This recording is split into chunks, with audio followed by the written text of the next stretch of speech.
All right, so you need to repair fletchings on an arrow, whether it be a bare shaft or one that you lost a fletching off of. Whatever the case may be, you need to fletch or refletch an arrow, and maybe you don't know how. Well, here is a simple guide to help you learn how to fletch an arrow. Bro, I almost caught that one.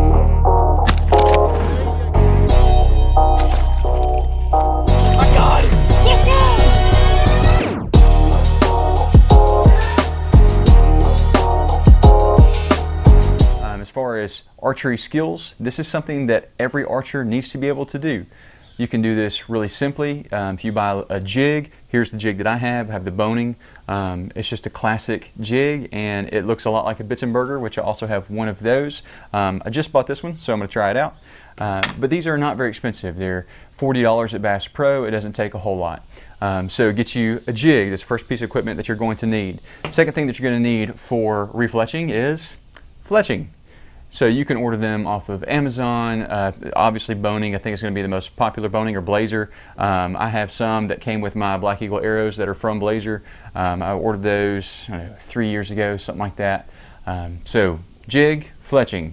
Obviously you have to have those, and if you're going to fletch an arrow. For preparing the arrow, you're going to need isopropyl alcohol and a rag. Just something to wipe it on there with. This is really just to clean it, make sure there's nothing that's impeding the adhesive from setting on the arrow. That brings us to an adhesive. What I use? Loctite super glue. All the time, every time. If I'm doing inserts, yes, I use an epoxy.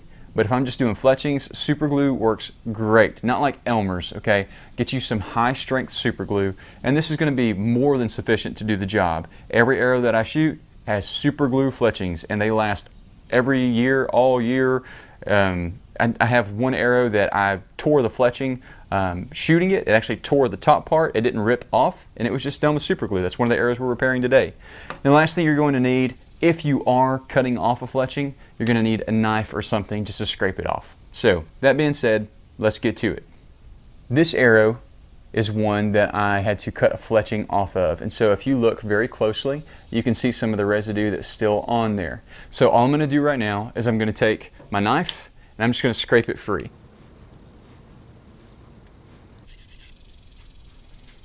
Simple as that.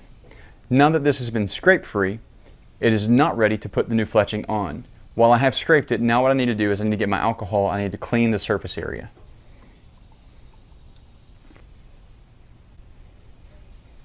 All right, once I wipe it down, I always look to make sure and inspect that I've got all of the area clean. It seems as if this one is ready to go. So I'm going to let it dry. And while we're waiting on that one to dry, I'm going to show you this one here. This is a bare shaft that I had actually cut the fletchings off of to make sure that I was bare shaft tuned. Looking at it right now, I don't know if you guys can see that, but I can see a little bit of residue right in here. And so I'm going to take the knife again and just make sure that I get all of that scraped off. As I'm doing this, I'm not putting a whole lot of downward pressure. I'm really just setting the blade to where it can smoothly go over the top, and I'm just letting the momentum of the blade itself do any of the work. It's not a lot of downward force. Again, now I have a bare shaft. I have all the residue off of it, and so I'm just going to use that alcohol wipe and just run it back and forth over the shaft to make sure that it is clean and ready to go. All right, so now that I have the shafts prepared, I need to make sure that my system here, my jig, is ready for the arrow. Now, I do a 3-fletch. I might decide to do a 4-fletch later on. I might decide to play with a helical, I don't know.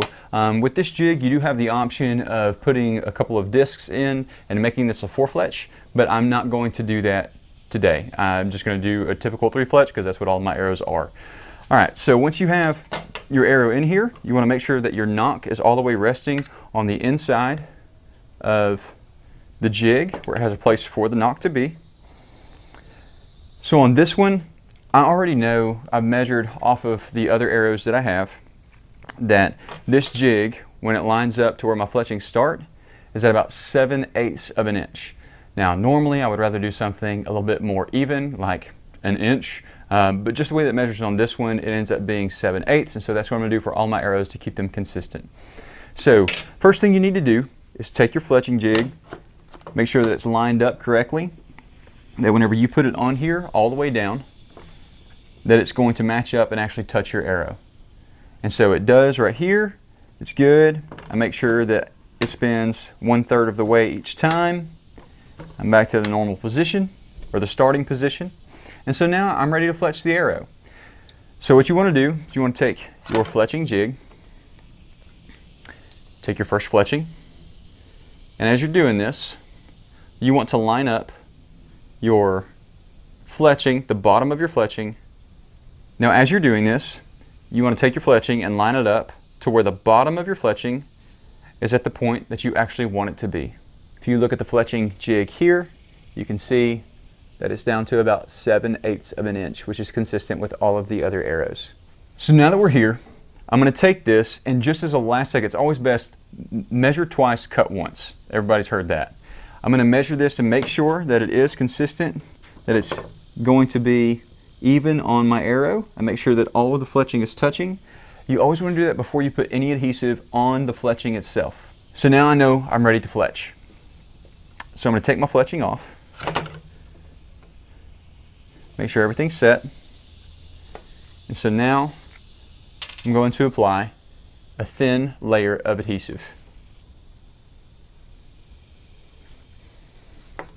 I'm going to take this, we'll get it set, press it in, make sure that it's made good contact. So now I'm going to let this sit for 30 seconds.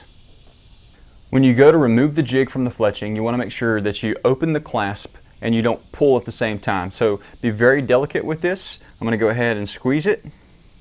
I'll release any tension I have on the fletching itself, and I pull this off. And so now my fletching is on. There's a little bit of excess glue on the edges, so I can take my same wipe here and just go right down the edge and just make it a little bit cleaner for the aesthetic. Now, if you watched our archery tip, then you would know that the next step on this, for this particular arrow, is that I'm going to tip and tail this fletching. To tip it is to put just a little bit at the top of the fletching, and to tail it is to put just a little bit at the back of it. What that does is it helps with strength and stability for the fletching itself. If you accidentally miss, it's not going to tear off, and you're not going to be doing this process of refletching an arrow near as often. And now we repeat the process for the other two fletchings.